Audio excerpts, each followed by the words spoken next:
Kapag may sakit, lalo na kung kailangan ng laboratory at diagnostic procedures, madalas mabigat ang gastos. Kaya't nandito ang Department of Social Welfare and Development o DSWD upang magbigay ng tulong sa pamamagitan ng kanilang Assistance to Individuals in Crisis Situation o AICS program.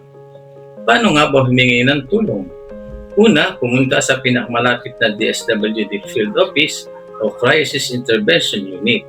Doon isubmit ang kumpletong requirements tulad ng authorization letter sa maglalakad, valid government ID ng pasyente at Xerox copy nito, doctor's laboratory request at quotation mula sa ospital, certificate of indigency mula sa barangay, at social case study mula sa MSWD ng inyong munisipyo.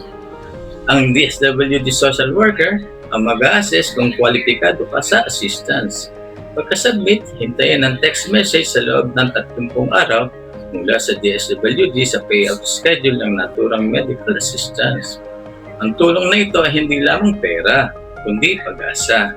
Sa bawat laboratory test na natutulungan ng DSWD, may pagkakataon ng pasyente na makapagpagamot at makipagsimula muli. Kaya't huwag magkatubiling lumapit.